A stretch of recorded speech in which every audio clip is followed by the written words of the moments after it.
I faulted your flow, but I'm far from a babysitter, and I stay with more fitteds than major league pitchers. No outfielder, but your girl is a uplifter. Smashed her and a friend, you could call me a switch hitter.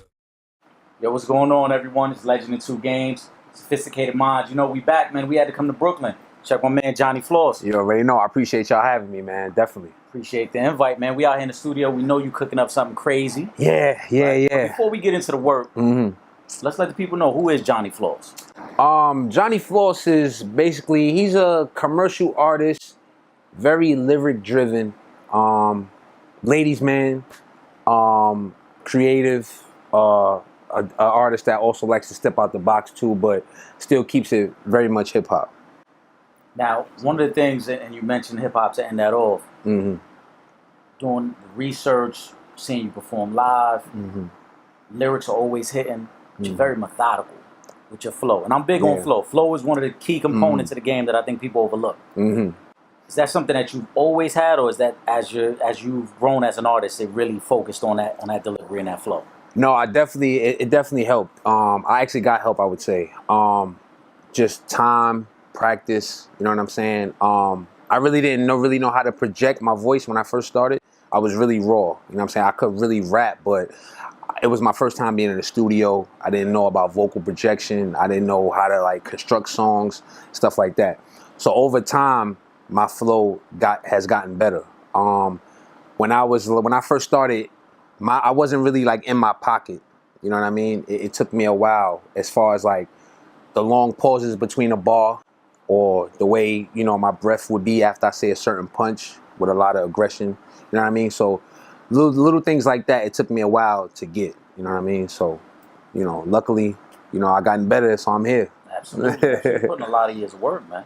Yeah, definitely. I feel like, you know, nothing happens overnight if it's genuine and if it's true. You know what I'm saying? Like, you see a lot of guys that, you know, quote unquote, overnight sensations, but they don't be around 2 or 3 years or 4 years, you know what I'm saying? So I feel like if you're really gonna stand the test of time, it's gonna take time to get to that point, you know what I mean? So I'm here, you know. What was one of your first hip-hop memories, like of an album that you went and bought that really changed your mindset on wanting to be an artist? Oh, man. Well, the very first one, it's vivid in my mind. My father, I didn't buy it, my father bought it. My father brought Volume 2, Hard Knock Life. And when he played Hard Knock Life, this is kind of embarrassing to me, but I gotta admit it. You hear, I'm on Sophisticated Mindz. I'm giving y'all the exclusive. This what it's about. This is what it's about. I didn't know anything about Annie. So when I first heard the record, I was like, why would Jay-Z bring all these kids to the studio? You know what I'm saying? And once I did my homework and I did my research, I was like, yo, that was crazy how he took that sample and flipped it and made it his own. So that right there, that was like a vivid moment for me, saying like, you know what? Hip hop has really grown, really matured, where Jay can take a sample like that from a classic movie like that and add it in to his music. That was just like, that was it for me. I was just like, yo, that was super duper creative. The way it was just like a moment, like that moment right there stands out to me, for me being a hip hop fan and a hip hop artist. You know what I'm saying? So shout out to Jay, man, for that. That was incredible. Absolutely. And the visuals for the song were great as well. Yeah. Where he really integrated the New York lifestyle, the Brooklyn lifestyle, walking Absolutely. to the bodega. Yeah, the quarter water. Oh, man. Sitting on the car. Crazy classic, man. Crazy classic. With the OGs just standing by the park and chilling, sitting on the table and playing checkers and chess and all that. The visual was crazy. You're right about that. Definitely, man. Growing up in Brooklyn, I'm sure Jay was one of your influences, hip-hop influence. Goes without saying. Yeah, definitely. Who else, though? Name some other artists that really spoke to you as an up-and-coming artist and as a young man. I just felt like, you know, outside of Nas, I felt like Slick Rick's storytelling ability really stuck out to me. Listening to him younger and really sitting down and painting the picture. You know, my father, he played a lot of old school music, so I heard a lot of old school music growing up. So listening to Big Daddy Kane's Prince of Darkness is like, that's like my soundtrack. I'm saying? Absolutely. Definitely. Now, at what point did you know, though, you wanted to make the transition? You no longer wanted to be a fan. You didn't want to be a civilian in the game. You wanted to be in the game as an artist. It really wasn't me, honestly. I kind of like, I wouldn't say gave up, but I kind of was on some, man, I don't know, man, this rap thing, you know, it might not be for me, you know what I'm saying? I don't really know how to write a song. I'm just out here, I could just rap, I don't really know. I just learned how to count bars at that time. So I was just like counting bars and just trying to say the hottest rhymes. So I was like, maybe it's not for me. So my boy, shout out to my boy Kashawn. Kashawn is the one that introduced me to my producer that I work with now, J. Dot. He basically was like, listen, man, you ain't gonna go to school. This school thing might not work out. So, yo, you need to get back into the music, man. Like, yo, you dope. Like, you know what I'm saying? You got something you could offer to the game. Like, you know what I'm saying? You ain't out here shoot 'em up, bang, bang, or selling drugs and stuff like that. You bring, like, you know, something flashy to the game, like something that people ain't really used to seeing. You know what I'm saying? So it was really him, the combination of them two getting together with me and saying, listen, yo, you got some talent, man. You should take this thing serious. So J-Don and Kashawn, they one of the main reasons is my boy Chris too. Chris was always the one that had me on the block, like, yo, when we go outside, you gotta say that rhyme you wrote. You gotta say that rhyme. So those three are like the main ones that like gave me that push. And now, was the name always Johnnie Floss though? Nah, my boy J Dot, he always smooth name. The approach is very smooth. Yeah. J Dot, so my boy, one of my boys from the neighborhood, once he realized that I knew how to rap, he used to like call me a nickname, Teflon John. So that was my initial name at first. And my boy J Dot, once we started working together and we started really pushing forward and learning about the business and names and stuff like that, he was like, listen, you got to come up with something that's a little bit more catering to you. He's like, Teflon John is kind of, you know, hardcore. You know what I'm saying? I was like, yeah, you're right. And I'm just sitting there busting my brain, couldn't find nothing. I'm like, man, I don't know why he made me do this. I can't come up with no name. You know what I'm saying? He was like, yo, we're going to do something like flashy, like flossy. Like, you know what I'm saying? He was like, that's it. So first it was J Floss. You know what I'm saying? And then he was like, you know what? You ain't never have no nickname growing up anyway. Just use your whole first name. It could be Johnnie Floss. So that's how Johnnie Floss was born. You know what I'm saying? So, you know what I mean? Let's stick on the early part. I want to talk about the early parts as you coming up. Yeah. Did you do a lot of battling? Nah, I never did. Got involved? I mean, I got involved, but it wasn't the battling like it is now. Like, it was more of, yo, who had the better 16? You know what I'm saying? So I definitely had to go through that. You know what I'm saying? And it kind of helped because, you know, I always had like the girls that used to like my rhymes when I was younger, rhyming and stuff like that. Cause, you know, the way I would deliver it. Cause once I got in my pocket, I got in my pocket. Like, you know what I'm saying? So it was kind of like once I knew how to, you know, work my mannerisms and, you know what I mean, like talk to the crowd, be like a showman. You know what I'm saying? That kind of helped me against a dude that would be a little bit more aggressive or like, yo, I got the fifth, or whatever. And then I always stood out because everybody took that approach. You know, and kind of like in battle rap, you have to be tenacious. You know what I'm saying? But when I came on the block, it was kind of like, oh, he doing something different. Y'all like him, or whatever. So that kind of helped me. You know what I mean? Being from Brooklyn, like you said as well, because of the natural aggression that people assume. Yeah. Is that something that you wanted to stay away from as an artist, or early on did you take that approach and then realize, man, that's not me. I just need to be myself? Yeah, it was a combination of both. But ironically, I feel like on certain tracks, I am aggressive because of my voice. I feel like my voice is a little more distinctive than the next person.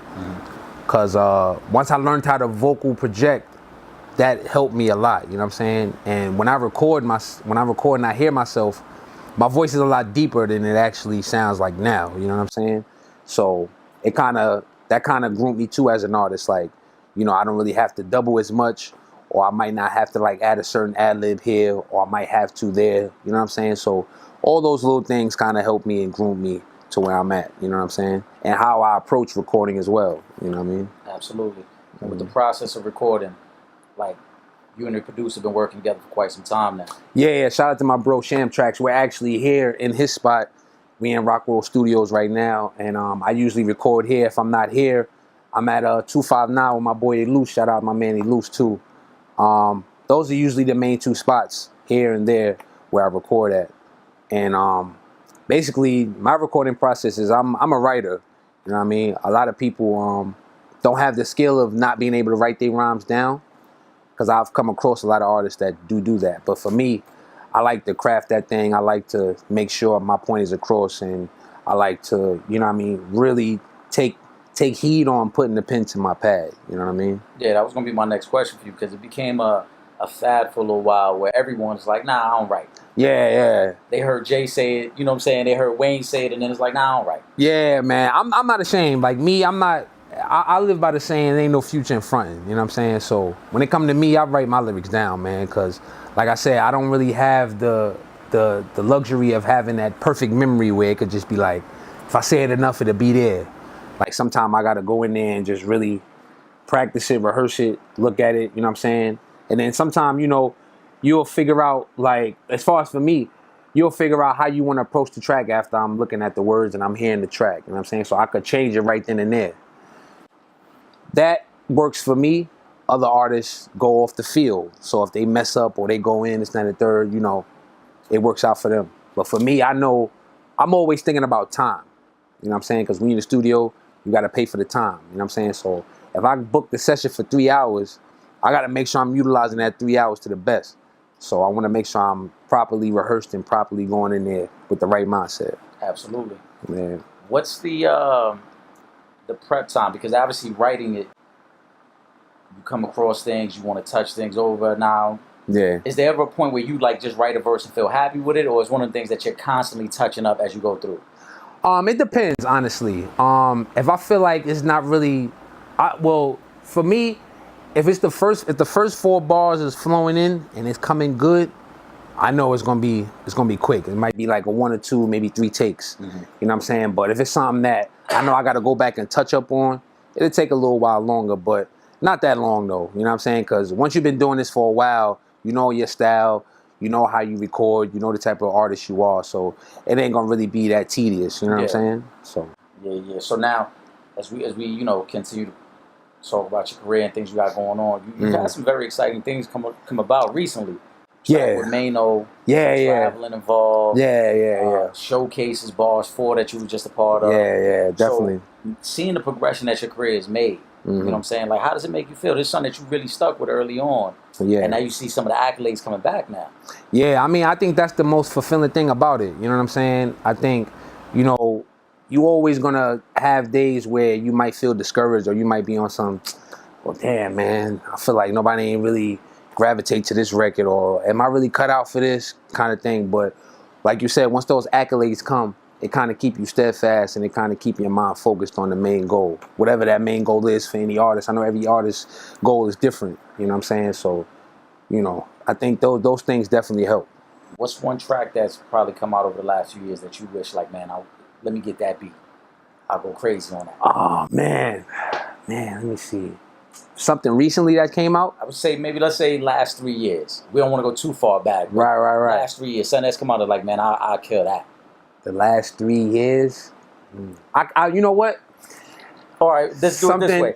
Give me some of your favorite instrumentals. Like that right there, I'll go crazy on that. It doesn't even have to be last 3 years. Oh, okay. Some instrumentals. Yeah. Oh man. Okay, so recently, I'm a big Pusha T fan.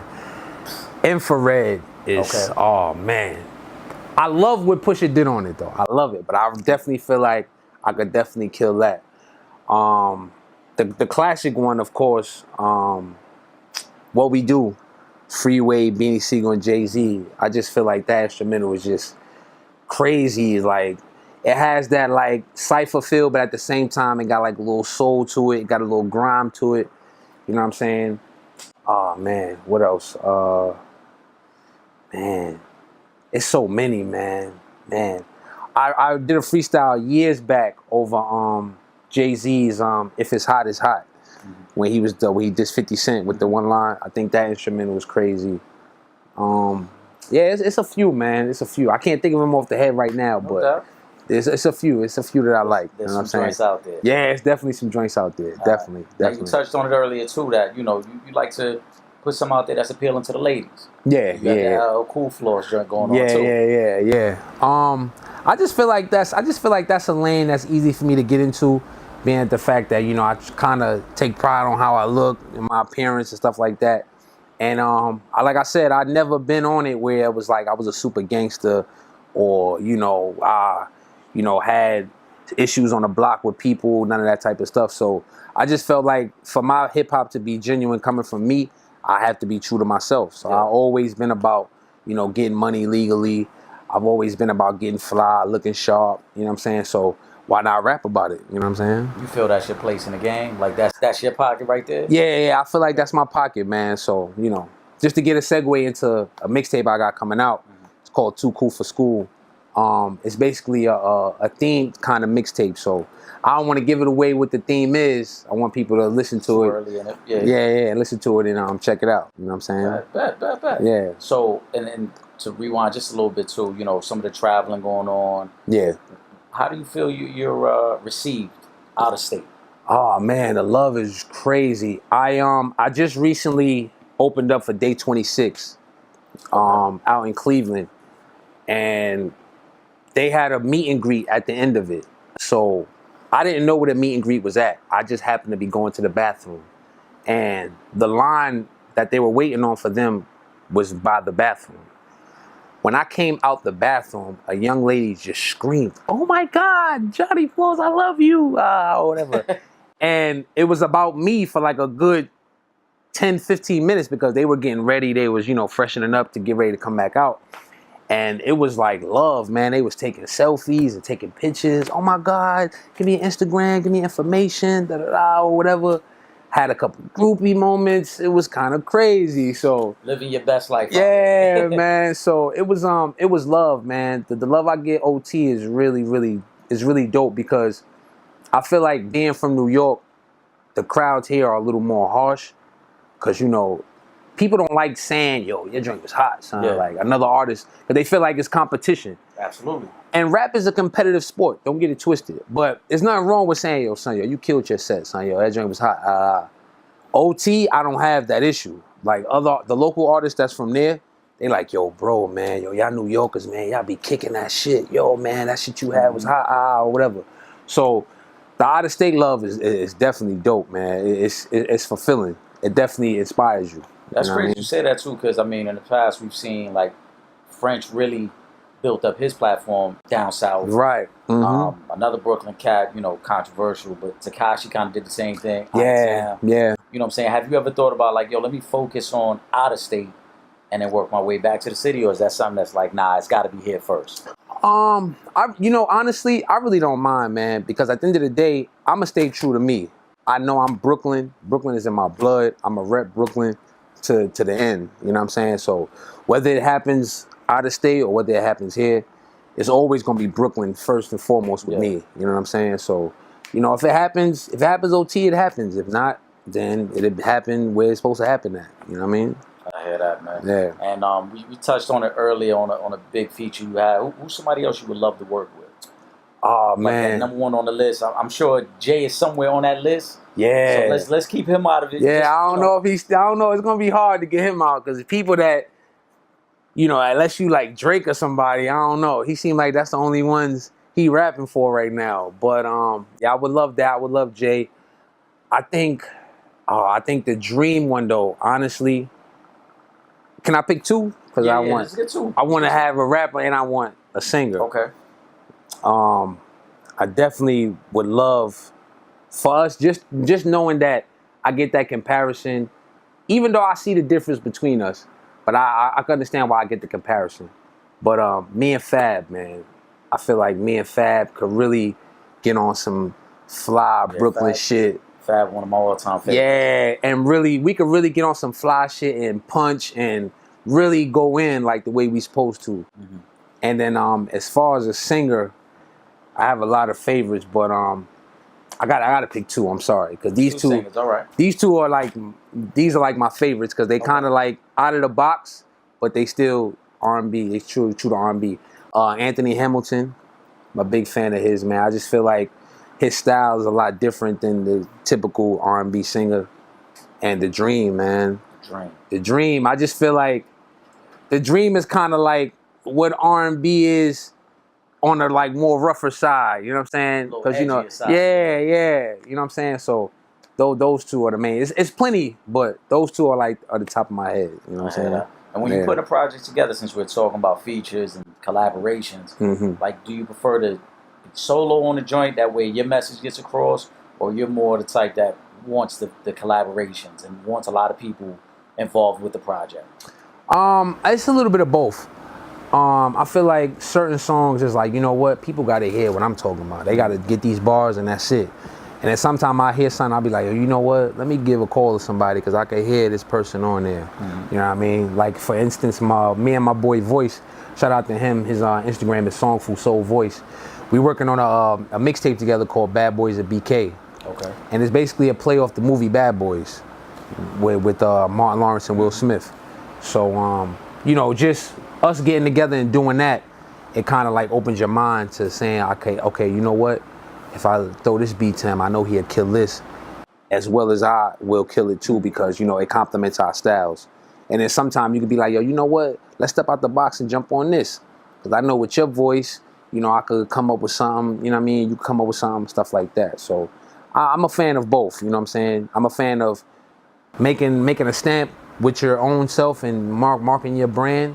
And at the same time, eventually you're gonna have to work with somebody because, you know, somebody might give you a call or you have to call somebody. So I'm down for both. I hear that, man. We definitely looking forward to anything you got coming out.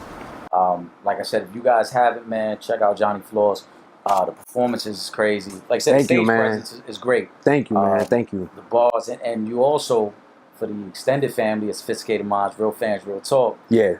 The new intro you just laid down. Oh, yeah. Turnaround on that was crazy. Definitely. Yeah, man. I think we spoke about it 1 week and very next week, an email was sent over like, yo. Yeah. I'm a guy where it's like, you know what, if you ask me to do something, man, you know, you got to be quick in this biz, you know what I'm saying? Because you never know. Opportunities come, you know what I mean? You gotta take advantage of when opportunities come, basically. And the fact that you guys was open enough to use me and courteous enough to ask me, man, I had to work quick. You know what I'm saying? Absolutely, man. Definitely. Let the people know where they can find you, man. Let them know what's coming up. Everything is Johnnie Floss, JOHNIEFLOSS. That's Facebook, Twitter, Instagram, also my website, johnnyfloss.com. Right now, Call Me Mr. Floss is out right now on my SoundCloud. Go to my website, you can check that out. Be on the lookout for my next mixtape, Too Cool for School. Definitely, the Mano joint is out right now, called Shut It Down, featuring Mano. Late Night Decisions is out for the ladies. The videos is out. Got some more visuals coming. Support the LL Cool Floss videos as well. That's on my Instagram page. I got some more vids coming up. More music, man. Just more work. Just grind it, man. Yeah, man. You got to, man. You got to. I think now with people's attention span being so short, you got to constantly, you know, be in their face. You know what I'm saying? You can still brand yourself properly, but you always got to be in the mix. You always got to have something where it's like, oh, he getting on this, he getting on that. You know, you look at, like we was talking about earlier, Fab. At the end of the day, Fab has great lyrics. He has great songs. He has a huge fan base. But at the end of the day, people don't realize he always goes back to his bread and butter, which is the freestyles. Mm-hmm. So when he did that LMA Boot Up joint, that joint was fire, like, you know what I'm saying? So, I mean, Fab, he can't, you know what I'm saying? For itself. Yeah, so it just shows you that you, no matter how high you get, you always got to work, man. So that's what I'm here for. It's got to work. Absolutely, my brother. Mm-hmm. We appreciate it. I appreciate y'all, man. Thank you, man, for coming by. This music. Oh, yeah. Please, we can't put it out for the people, though. Y'all gotta wait. Y'all gotta tune in. It's coming later, You heard Sophisticated Mindz said it first. I ain't say it. I was gonna let y'all have it, but nah, you gotta wait, man. Relax yourself, man. Sophisticated Mindz, Legend of Two Games, Johnnie Floss. You already know what time it is. Guess who's back? It's Floss, the heavy hitter, smooth cat. Now you know why I'm called the pick of the litter. I fathered your flow, but I'm far from a babysitter, and I stay with more fitteds than major league pitchers. No outfielder, but your girl is a uplifter. Smashed her and a friend. You could call me a switch hitter. Top is A1. I understand why you miss her. Don't look for her, cause at the moment you know I'm with her. Enough of that. You know my bars cause a rift, cause I'm great at rapping. You just good at rapping gifts. Flow is legendary. I'm nothing less than incredible. Good with words, and yes, the lead is illegible. Eardrum is mine, but nah, I won't heckle you. I eat the track up, but these arrangements ain't edible. Mix that along with my awesome show and you